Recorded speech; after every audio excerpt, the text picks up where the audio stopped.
Ya, shalom para suami istri, bapak, ibu yang dikasihi Tuhan. Kita telah mendengar bahwa telah berakhir peristiwa-peristiwa yang menggetarkan hati bagi Indonesia beberapa hari yang lalu. Demo besar-besaran telah berlalu dan tersisa onggokan sampah dan bekas-bekas pembakaran di mana-mana. Ada fasilitas-fasilitas umum yang tampak hangus atau gosong bekas terbakar.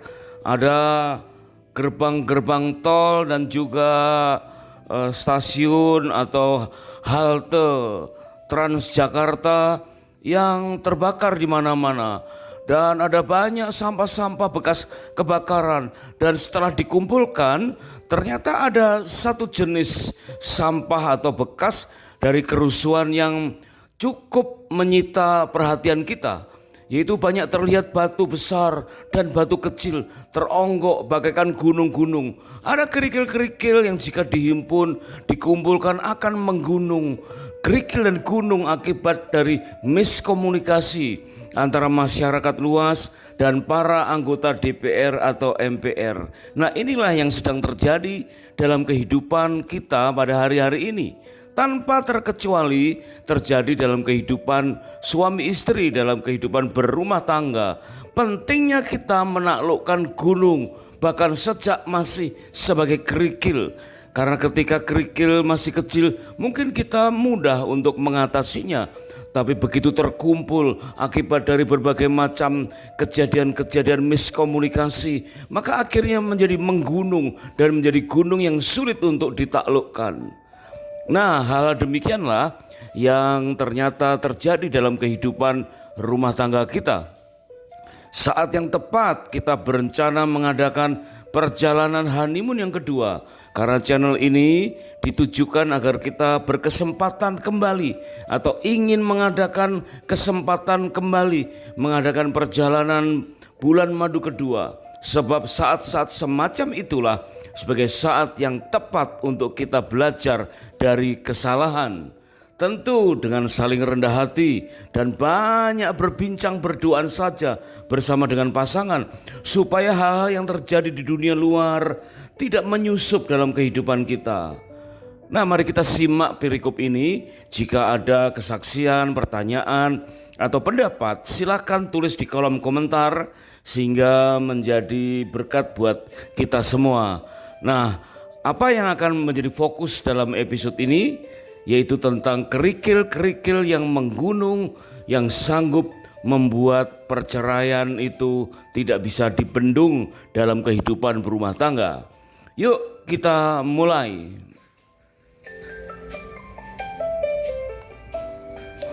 Kembali kita ingat dalam Ulangan pasal 24 ayat yang kelima, firman Tuhan mengamanatkan, yaitu ketika baru saja seseorang mengambil istri atau seseorang menikah, janganlah ia maju berperang bersama tentara atau dibebankan suatu pekerjaan.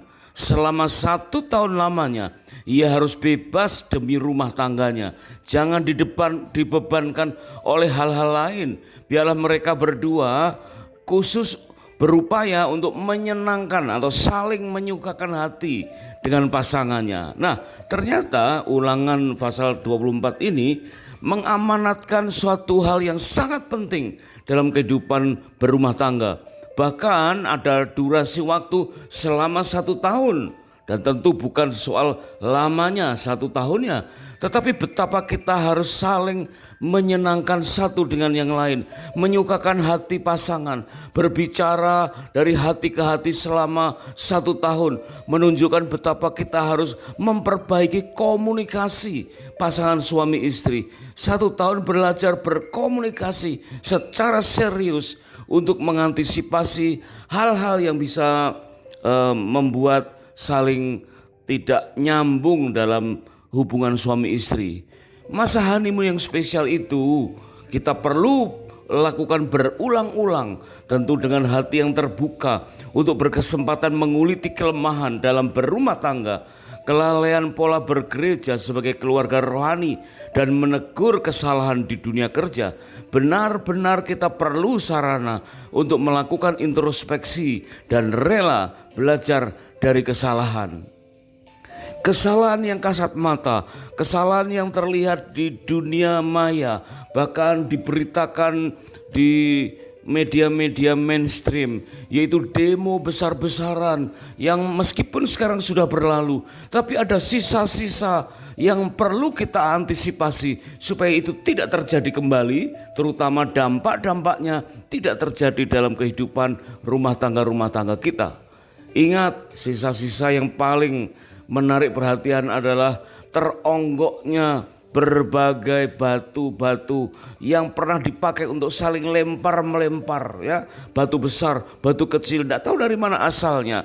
Para demonstran meluapkan rasa amarahnya, dan itu semua manifestasi dari kesalahpahaman atau miskomunikasi antara pejabat dan masyarakatnya. Nah, bagaimana cara melancarkan komunikasi sehingga bisa terhindar dari demo ya yang tidak kita perlukan dalam kehidupan kita? Dari mana keterampilan berkomunikasi harus dimulai? Tentu dari keluarga, dari setiap rumah tangga, dari pasangan suami dan istri. Kita tahu bahwa ada 3 penyebab utama terjadinya perceraian, ya, selain penyebab-penyebab yang lain tentu. 3 penyebab utama itu antara lain, yang pertama adalah segala sesuatu yang ada hubungannya dengan keuangan. Kemudian yang kedua tentang seks, dan yang ketiga tentang komunikasi. Nah, permasalahan tentang keuangan menempati ranking yang penting dalam kontribusi terjadinya kerenggangan dan miskomunikasi dalam pernikahan yang tentu berdampak pada perceraian.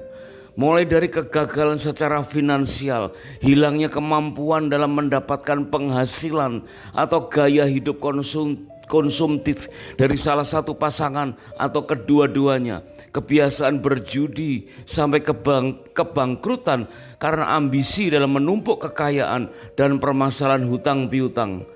Pernikahan dapat berakhir bukan hanya karena death, ya, atau kematian, tetapi juga terutama karena debt atau hutang. Berakhirnya pernikahan dapat terjadi bukan karena debt tetapi karena debt. Kesalahan kedua yang sangat fatal, ya, setelah keuangan adalah masalah dosa dalam hal seks. Dimulai dari kegemaran pornografi, perzinahan, perselingkuhan, bahkan adanya perilaku seksual yang menyimpang menempati urutan kedua sebagai penyebab utama dari terjadinya perceraian. Kemudian berikutnya yang ketiga adalah komunikasi. Nah, ternyata justru komunikasilah yang menjadi solusi dari 2 penyebab sebelumnya. Karena jika komunikasi dilakukan dengan baik, maka akan memperbaiki persoalan tentang seks dan keuangan. Jika komunikasi suami istri menjadi sempurna, maka masalah keuangan ataupun masalah persoalan seks nyaris tidak menjadi masalah yang berat. Jadi betapa pentingnya untuk kita melancarkan komunikasi dalam segala situasi dan kondisi yang ada. Keberhasilan komunikasi tidak ditentukan oleh canggihnya alat komunikator atau gadget yang mahal. Keberhasilan komunikasi tidak ditentukan oleh keterampilan dalam berbicara. Keberhasilan dalam berkomunikasi ditentukan oleh bagaimana kita terampil dalam hal mendengarkan. Jadi bukan sekedar mendengar, tetapi mendengarkan. Mari kita bedakan antara sekedar mendengar dengan mendengarkan. Masalah mendengarkan inilah sesungguhnya yang merupakan hal utama yang paling sering terabaikan. Para pejabat mungkin dianggap kurang mendengarkan aspirasi rakyat, ya. Sementara rakyat juga bisa jadi kurang rela mendengar penjelasan dari satu sisi para pejabat ataupun para ahli, mengabaikan saling mendengarkan sehingga timbullah kesalahpahaman, miskomunikasi, dan terjadilah lempar-melempar batu di tempat-tempat demonstrasi. Dan bagi pasangan, Mengingat bagi pasangan yang bekerja atau yang menjalankan usaha, tahun-tahun berlalu dengan banyaknya urusan, kegiatan, kesibukan bisnis dan meniti karir. Banyak kegiatan dapat dilakukan baik di luar rumah maupun di dalam rumah hanya untuk menuntaskan tanggung jawab usahanya. Berapa banyak suami atau istri masih tetap bekerja di rumah atau menjalankan aktivitasnya di rumah dan mengabaikan unsur komunikasi dengan pasangannya. Terutama kita lihat pada masa pandemi dan kemudian menjadi membiasa pada masa-masa berikutnya. Ya, yaitu masa-masa pandemi yang kemudian mulai mereda, kegiatan bisnis mulai menggeliat kembali, banyak pasangan yang langsung disibukkan dengan pekerjaan mereka masing-masing, sehingga ketika saatnya harus berjumpa dengan pasangan dalam keadaan kelelahan, energi yang menipis dan sudah tidak ada daya ya untuk mengadakan koordinasi dan komunikasi dengan pasangan. Inilah hukumnya ya. Pandemi mereda, kegiatan kembali aktif tanpa sadar mengabaikan kelancaran komunikasi dengan pasangan. Mungkin kita menganggap ya sama-sama tahu ya, pasangan kan tahu kesibukanku bagaimana, masing-masing berprinsip pasangannya tahu kesibukannya seperti apa, dan masing-masing akhirnya jatuh dalam pengabaian unsur komunikasi. Meskipun saat ini masih terbilang waktu perjumpaannya cukup banyak, tetapi komunikasi dengan pasangan dapat terhenti oleh banyak hal. Antara lain adanya kekecewaan dengan pohon keluarga bawaan masing-masing yang tersingkap baik masa pandemi maupun sebelumnya. Permasalahan hidup yang sudah mulai menumpuk dan terabaikan.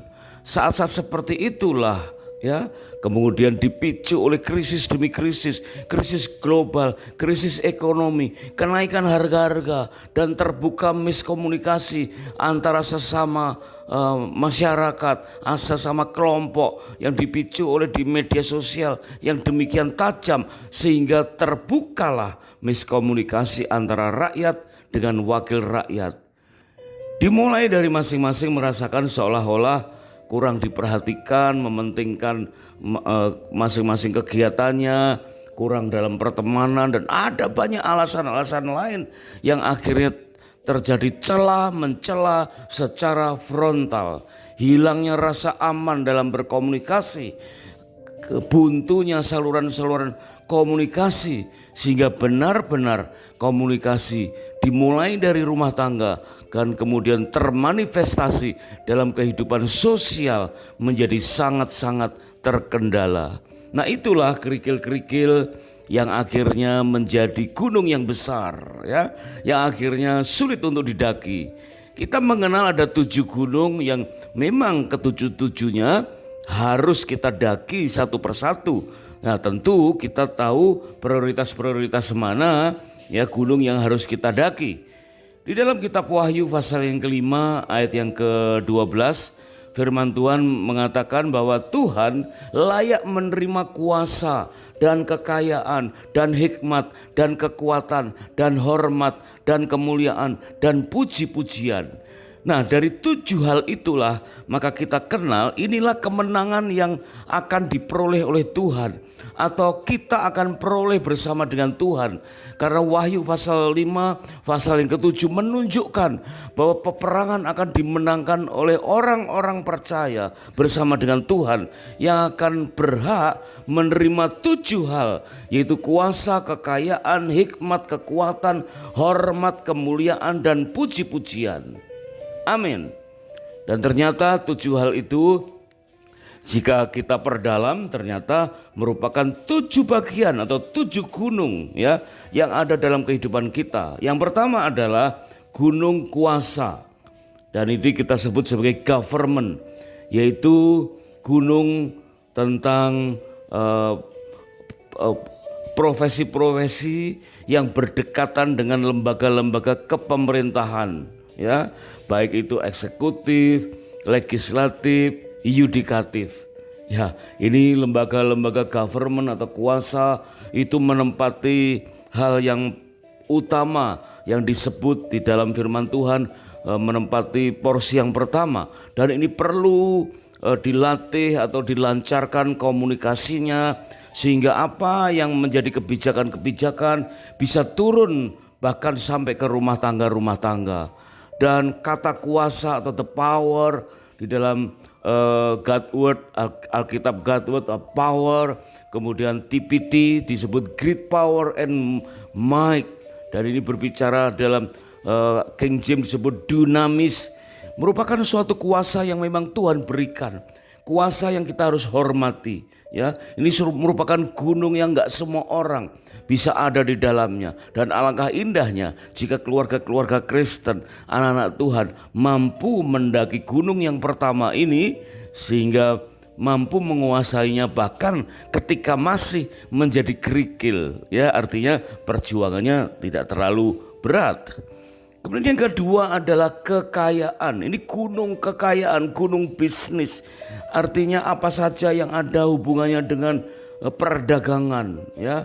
Dan perdagangan ini perlu dilakukan dengan ketulusan, kejujuran, dan hati yang berserah, minta hikmat kepada Tuhan untuk memperoleh kekayaan, dan kita tidak lagi diperhamba oleh kekayaan, ya, tetapi benar-benar bisnis ini dikuasai, bahkan sejak kerikil sampai menjadi gunung yang besar pun sanggup untuk kita kuasai.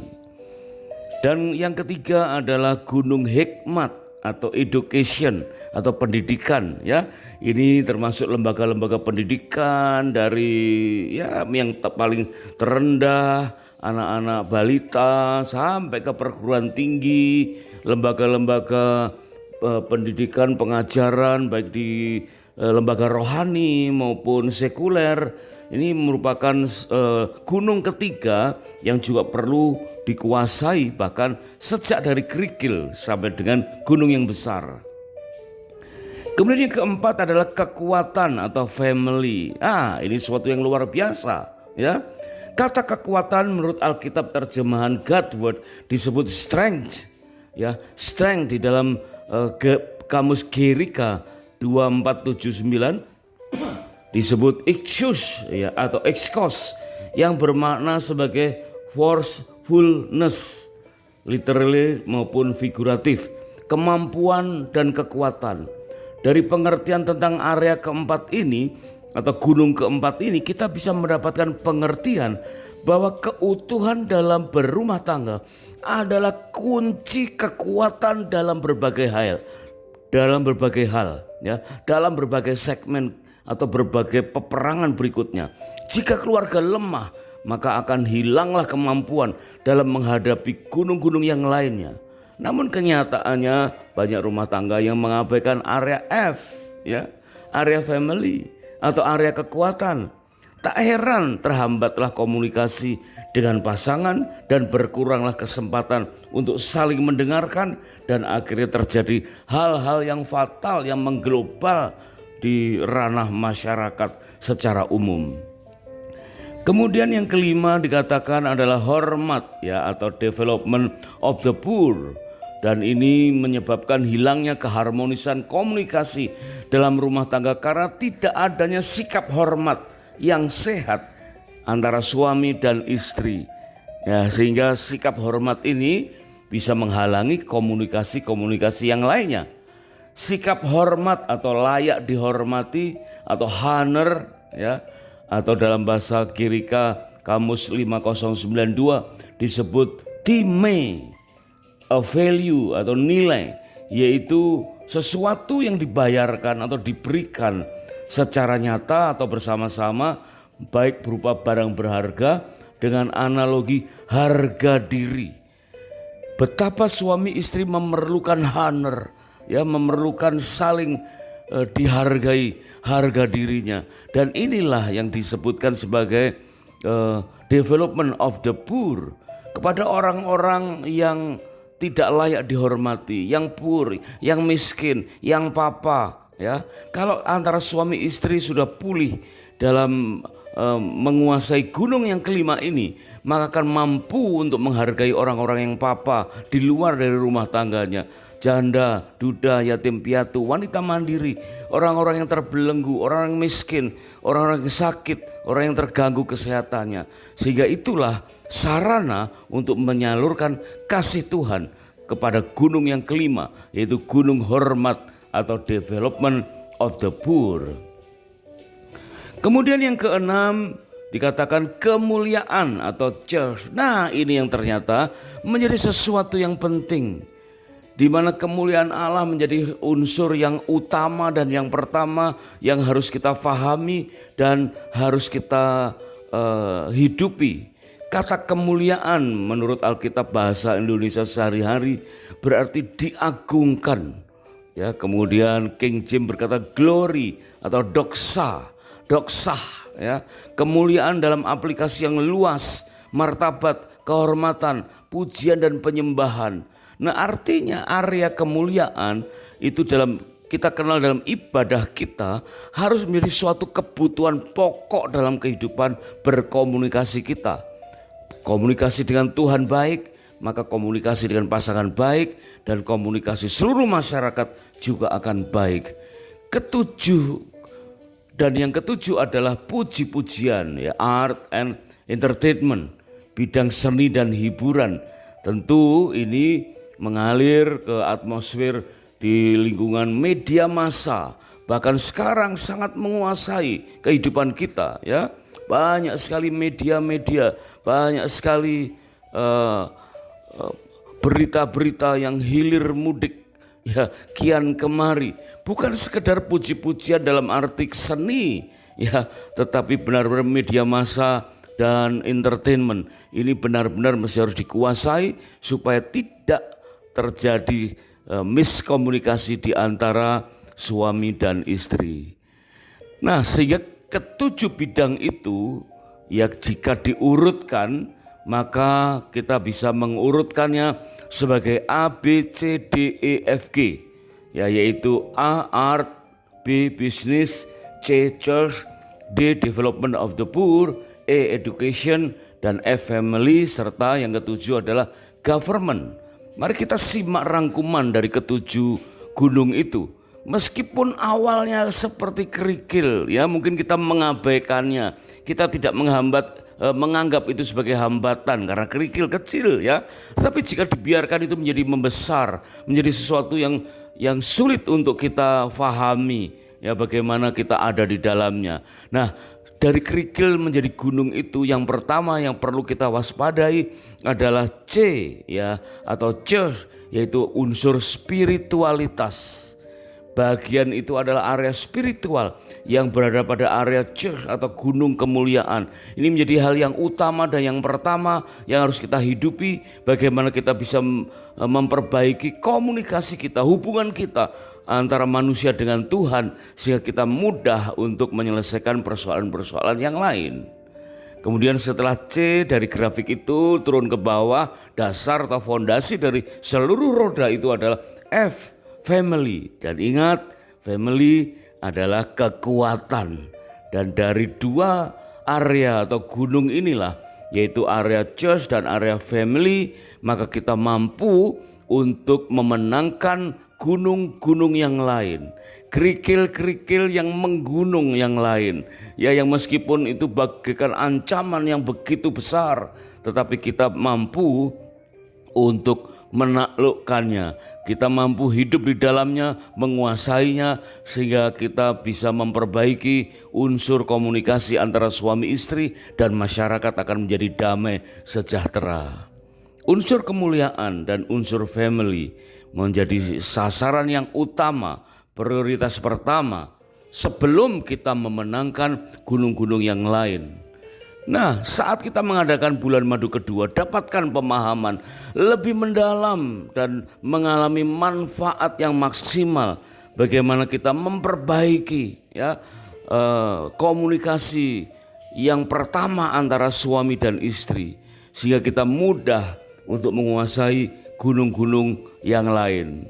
Ada banyak kejadian-kejadian yang mencerminkan kita abai, ya, dengan gunung-gunung itu yang berawal meskipun berupa kerikil, ya. Padahal kalau sejak kerikil kita sudah mampu memahami dan menguasainya, maka ketika kita ketemu gunung, maka kita akan mudah untuk menghadapinya. Karena begitu kerikil itu diabaikan dan menjadi gunung yang sulit untuk kita taklukkan, maka persoalan miskomunikasi akan terjadi di antara suami istri sehingga ancaman perceraian akan menganga di depan kita. Tetapi jika komunikasi kita perbaiki, kita peduli dengan adanya gunung yang ada di depan kita, bahkan sejak masih kerikil-kerikil kecil, maka kita mampu memperbaiki atau menjaga komunikasi antara suami istri selalu baik, selalu terjaga, sehingga benar-benar kita bisa mengalami kehidupan berumah tangga yang harmonis. Terima kasih sudah menyimak. Kami sangat bersuka cita jika episode ini dapat menjadi berkat. Dan terima kasih jika berkenan untuk subscribe atau like, dan silakan di-share ke pasangan yang lain. Dan jika ada komentar, pertanyaan, atau kesaksian, silakan ditulis di kolom komentar agar menjadi berkat buat kita semua. Sampai jumpa pada episode berikutnya, dan kiranya Tuhan memberkati rumah tangga dan keluarga kita dengan berlimpah-limpah-limpah. God bless.